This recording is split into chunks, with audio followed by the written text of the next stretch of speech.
Good evening. Thanks for joining us. Dwayne Brown is off tonight. A gunman opened fire at the Los Angeles International Airport today, killing a TSA officer and wounding two other people. The man was then shot and wounded by officers. Police say the shooter is 23-year-old Paul Anthony Ciancia of Los Angeles. They say he sent his brother a text mentioning suicide. At the airport, they say he pulled out a gun and started shooting. He proceeded up into the screening area where TSA screeners are and continued shooting and went past the screeners back into the airport itself. Airport police exchanged gunfire with him, wounding Ciancia. Police say that he had a note saying he wanted to kill TSA and pigs. Operations at LAX have been disrupted for hours. About 24 San Diego flights were affected. We've got the latest on the investigation online at kpbs.org. 3 Serra High School employees have been suspended without pay for 2 days after wearing blackface while dressed as members of the Jamaican bobsled team. A photo of them was posted to Facebook. San Diego Unified Superintendent Cindy Martin says they expressed remorse and apologized for causing offense with the costumes, which they wore to a San Diego State University football game. Martin says the incident is a teachable moment. Being able to be civil and to be sensitive when there are multiple perspectives is really important as an education system, to engage in critical discourse and critical thinking about a difficult situation where there are multiple perspectives. Local leaders of the NAACP initially called for the coaches to be fired, but the branch's president joined Martin at today's news conference, saying she is pleased the district took action and is committed to working together to prevent similar incidents in the future. UT San Diego is buying more local newspapers. They're picking up 8 community papers run by Main Street Communications. Those include the La Jolla Light and Del Mar Times. They'll be part of a new division called UT Community News. This is the UT's second acquisition of local news organizations in 2 years. The special election for San Diego mayor could be cheaper than expected. The city clerk's estimate dropping from $6 million to $4.7 million. Costs are running lower than expected, but the estimate does not include the cost of a runoff if one is going to be needed.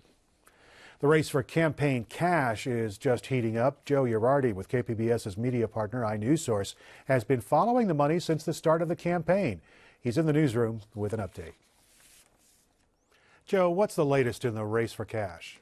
We've got a pretty good picture of it because of disclosure rules. Candidates and political committees supporting them have to report contributions of $1,000 or more within 24 hours. Also, early last month, candidates and committees had to report total contributions up through that time.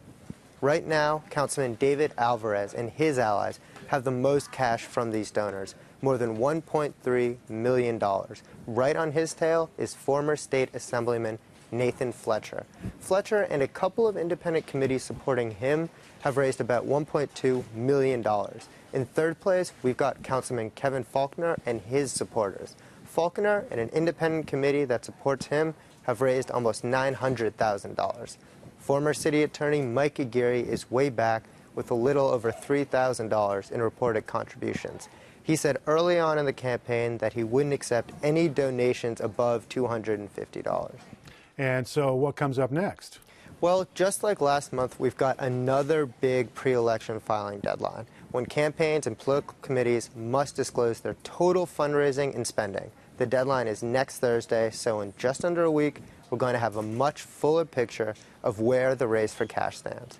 And where can viewers go to follow the money themselves? We've got a searchable database of campaign contributions updated every day at kpbs.org/follow.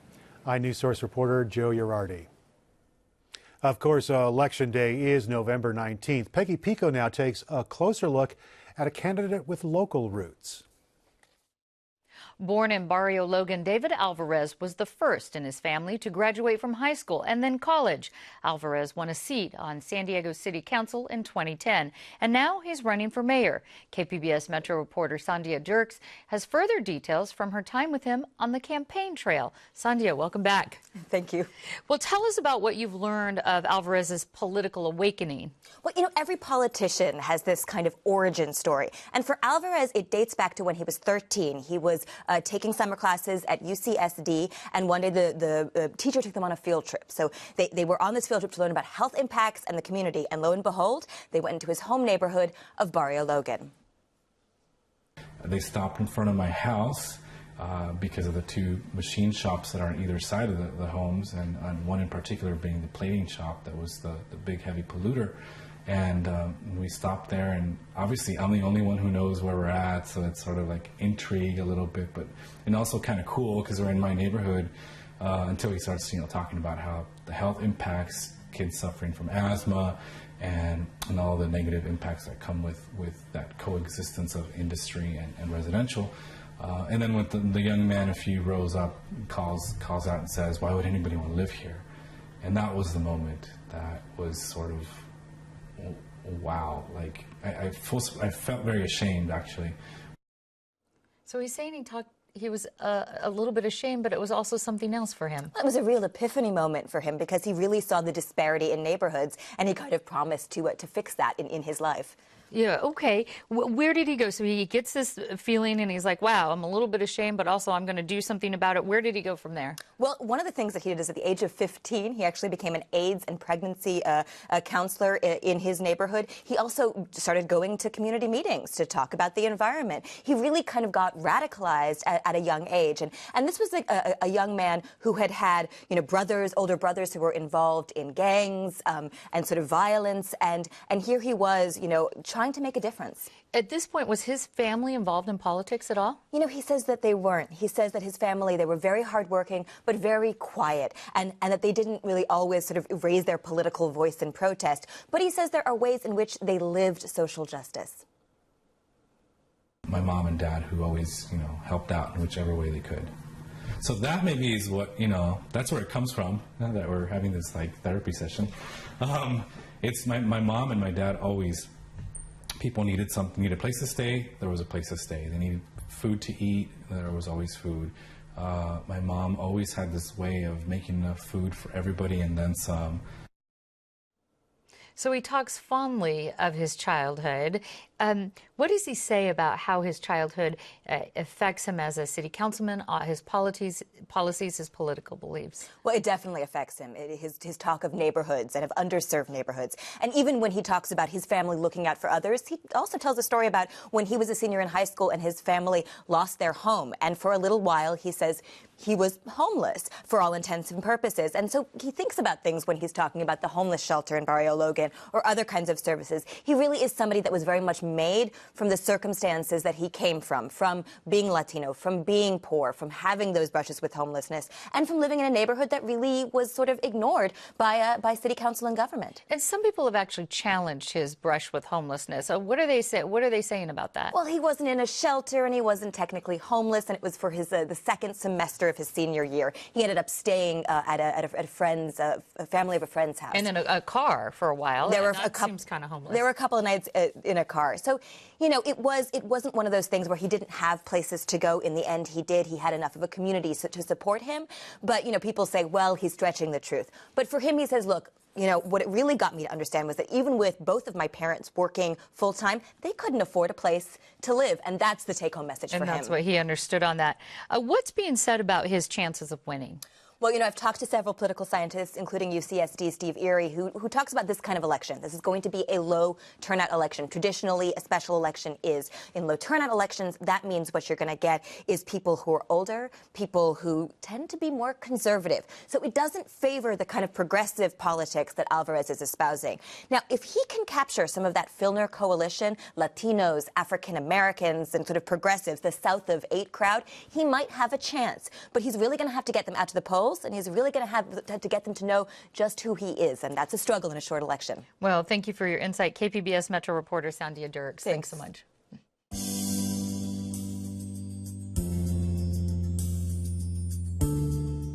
San Diego County's juvenile court schools are for students who've committed crimes, including gang violence and drug offenses. Now, one of those schools is trying something different to help its students. It's a running club. KPBS reporter Claire Tregeser has that story. It's a chilly Friday evening as the sun sets over Mission Bay. A cluster of high school students are gathered near the starting line of a race. They laugh, roughhouse, and flirt, clearly nervous and excited before the run. While every runner follows some sort of training plan to lead them to a race, these kids' paths have been longer and mostly uphill. They go to Reflection Center, a special school in the Juvenile Court system. They've experienced a lot of pain, and in running, you're voluntarily accepting pain, you know, and it's the one sport where, I mean, you're voluntarily just sitting there accepting pain, and I think it's one chance that they get to overcome pain. And when they do that, they become empowered. Michael Rowland is a probation officer at Reflection Center and helps start a running group at the school. He says running helps students by teaching them discipline, letting them set goals, and giving them an outlet. He leads the running group with Cindy Stallo, a teacher at the school. It's kind of like this is their last stop, and the kids I see, I mean, they're 16, 17 years old. You know, some of them have a hard time with their academics, some of them just feel so beat down, so I feel like when there's something positive we can do for them, I mean, it's worth it. Teacher Cindy, as her students call her, says she can see the impact of the running group in her classroom. A lot of the kids, too, they take medications for their depression and for their anger, and I feel like running is a huge outlet for them. So some of them, it's just really, I've noticed it's stabilized them, and it's helped them be more motivated in school, because they know they have to come in and get good grades and keep that up. The running group goes out twice a week to do training runs, like running up and down the convention center stairs. You wouldn't expect many teenagers to willingly exercise unless they're on a sports team. A few more seconds. Just stay up till I tell you. Usually I was sitting in a couch eating potato chips, frosting, cake, cookies, and now I'm running instead of doing all those things. You got this. 17-year-old Krista Ramirez loves the discipline that comes from running. I've been more positive. I've been like doing more schoolwork because like it clears your mind. You become very calm, and then on top of that, like, I don't know, it helps your mood too. 15-year-old Dylan Snyder is one of the best runners in the group. He says gang activity brought him to Reflections, and running club is helping him cope. You just don't have to think about where you're at and everything. You just get to think that you're basically free, because whenever you run and everything, whenever we go out as a group, it basically does seem like you're free. It doesn't seem like you're on probation or nothing. So, while students often only stay at Reflections for a few months, the running group continues. Students can only run if they have good behavior at school, and just a few students have been asked to leave the group. New runners can join when they start the school and train for races, including some 13-mile half marathons. And it doesn't matter if they're the fastest one there. Every kid that we've ever taken in a race gains something from it, and that they'll have forever. And I, you know, I'm pretty sure that none of them would ever do something like that on their own, you know, but they'll always remember that. Back at Mission Bay, Snyder, Ramirez, and some of the other students pile out of a county probation van. They're eager for that good race feeling. The 3.1-mile Fearless 5K cut entry fees and still gave them official race t-shirts. Some of their parents have even come to watch them accomplish their goal. The group clusters at the starting line, and then... Take your mark. Go! The students take off, some fast, some slower, as they cover the path around Mission Bay.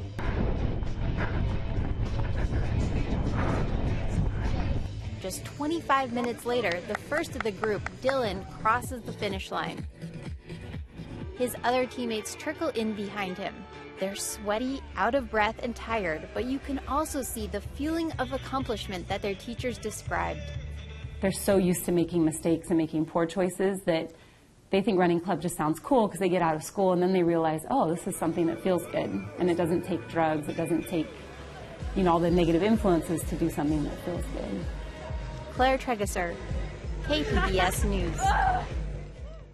Officers Give Hope representatives were in San Diego today working to swell the ranks of the nation's bone marrow registry. The group says that donors can help people with serious blood diseases like leukemia, lymphoma, and sickle cell anemia. Justine Garcia is no stranger to helping. The San Diego resident regularly gives blood, and by signing up for the registry, she is prepared to share her bone marrow. If I'm ever in that situation, I can only hope that other people are out there willing to help me out too. So it's just one of those good karmas, and even though I don't know anybody personally, there's still people out there who need it, and if it's something I can do, then why not? The National Bone Marrow Registry is looking to increase the odds of matching donors with sick people by increasing the size of the 6 million person registry. They are particularly interested in signing up non-white donors. Retired police officer John Whiteley says donating bone marrow requires a more stringent genetic match than just giving blood. And that's one reason there's a 6-page application. But the length of the form isn't keeping people from signing up. Whiteley says people are worried that donating will hurt. Taking blood out of one arm, spinning the stem cells out, putting the blood back in the other arm, much the same way as you would give platelets at a hospital. The other way to do it is through the hip, and that is a full surgical procedure. They end up extracting 2 fist-sized beakers of marrow from the hip bone, which grows back in 3 to 4 weeks. The Officers Give Hope program has signed up 15,000 people in 13 years. Whiteley says more than 100 have been matched with someone dealing with a serious illness. A woman sentenced as a teenager to life in prison for killing her pimp is freed. And what grand plans are the mayoral candidates proposing for San Diego? I'm Mark Sauer. Join us for these stories and more on the KPBS Roundtable tonight at 8:30. A unique look back at the 1960s is coming to San Diego this weekend. Peggy Pico has a preview. Renowned 60s photographer Roland Sherman worked in Washington, D.C., taking photographs of John F. Kennedy and the March on Washington. He was the first photographer for the Peace Corps. He worked for Life magazine, photographing iconic musicians of the 60s. Now Sherman and his photos are the subject of a documentary screening at the Museum of Photographic Arts this weekend. It's called Eye on the 60s. Take a look. I see light shining out of people. Angelic light or God's light, call it what you will, but I can see God's light shining out of people, not just auras, but something. I trip the shutter when that moment happens. He's still open to things. He's still looking for an adventure every day.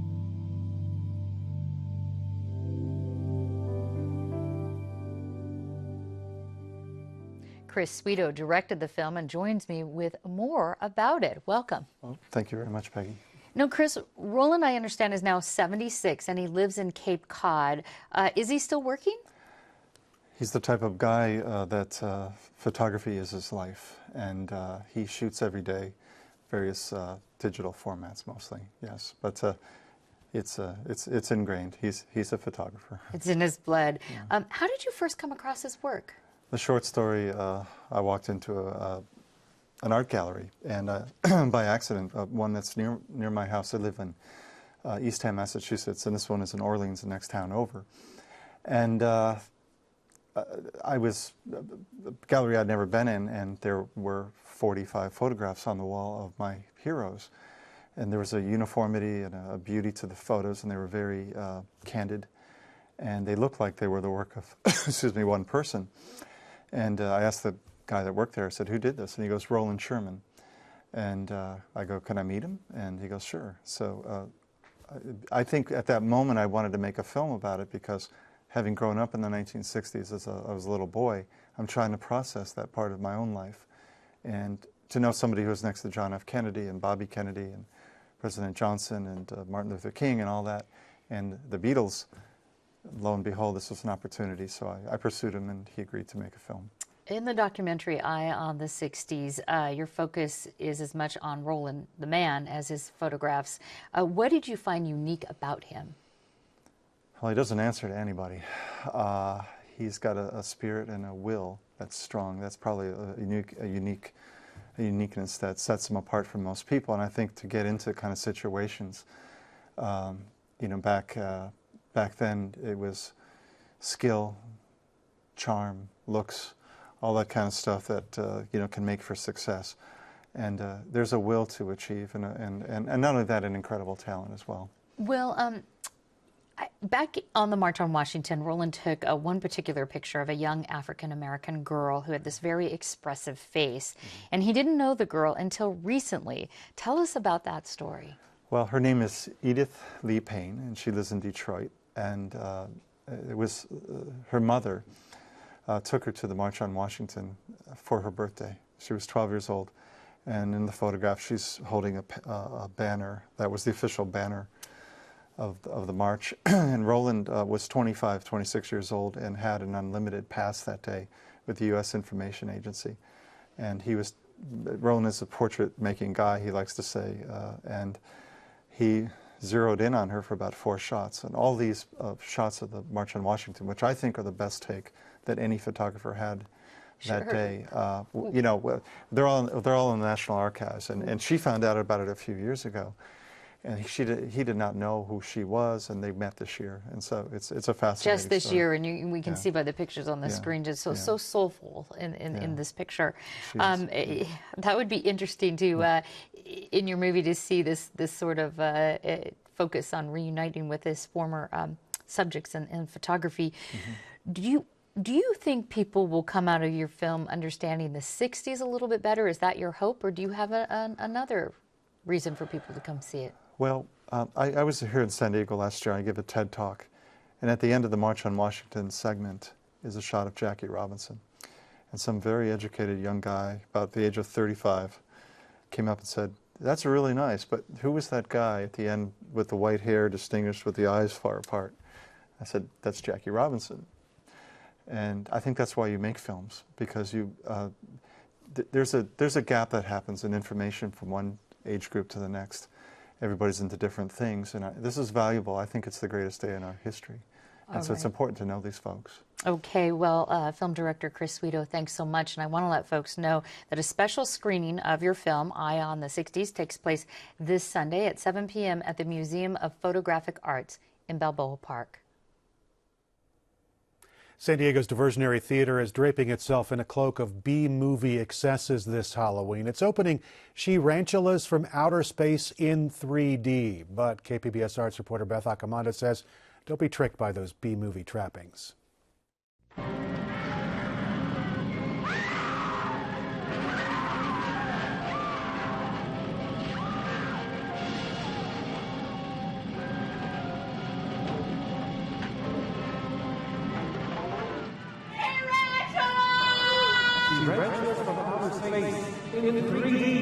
We kind of went for the most ridiculous title that we could, and the play kind of progressed from the crazy title. She-Rantulas from Outer Space, written by Phil Johnson and Ruff Yeager, makes its world premiere at Diversionary Theater.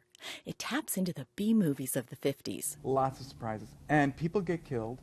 Women get killed a lot in this play. Well, I play 6 characters. I play all women, and I get killed a lot. And a She-Rantula is involved. She-Rantulas from Outer Space? The She-Rantula, which is kind of a ridiculous visual image that we've made it into, is really the holder of everything everyone is afraid of. That's because under the genre trappings of horror and science fiction, these 50s B-movies were often about fear of the unknown and the other. The idea of the other, fear of the other. The B horror films of the late 50s, that was what they were concerned with. Communism, nuclear war, the power of women. And we wanted to write a farce and a satire based on the fear of the other, and we needed another. And She-Rantulas from Outer Space was born. For director and co-writer Ruff Yeager, the play reflects coming out for a gay man. And it's very much like being a She-Rantula. My family didn't know what to do with me, you know. I was some kind of freak. So I was like Susie in our play. She's a little lost girl who's just misunderstood. I play little Susie, and she is the daughter of Betty. And she's kind of the one that stirs the pot in this show and causes all sorts of trouble. Tarantulas are burrowing creatures that live in small dens and collect items to build nests for their young. Tarantulas are the biggest of the spiders. They have 8 legs, are often hairy, and have 2 large fangs. The dialogue is fun because I get to say a lot of sinister and creepy lines. Tarantulas hunt by stalking, slowly creeping upon, then leaping onto their prey. Precious little Susie is making a terrifying transformation into the deadly She-Rantula. But there's another transformation going on behind the scenes. If I had like a trowel, this makeup would go on a lot faster. You know what I'm talking about? Co-writer Phil Johnson shaved his arms and squeezed into some vivid Technicolor dresses to play Betty, Susie's mom. Betty's the perfect housewife, but she's troubled by suppressed memories of an alien abduction that are starting to resurface. Prodding and probing and poking and probing and prodding and prying and... I'm in the wrong skin, and that's evident almost immediately. So you're in the wrong skin and you're forced to deal with that skin. That's what blows up by the end of the play. Just as Johnson puts on a female facade, the characters in the play maintain a facade of normalcy and social decorum. It's very polite. A lot of please, thank you. Oh, dear. It is very polite. Yes. Polite hatred. On the surface, the play is all B-movie horror, but underneath, it's more of a Douglas Sirk melodrama that explores and indicts American society for its suffocating restrictiveness. The different person, whether you were a person of color or you were an overweight person or a gay person or whatever, there's something in our society that made you go over there. You aren't one of us. And what that does to a person and how that shapes your life, that's a real message I hope they get from it. Audiences will not only get that message, but they'll get it delivered in some stunning party frocks and with an epic sense of fun. Beth Accomando, KPBS News. Tonight's stories are online at kpbs.org/evening edition. Thanks very much for joining us. Have yourself a great weekend.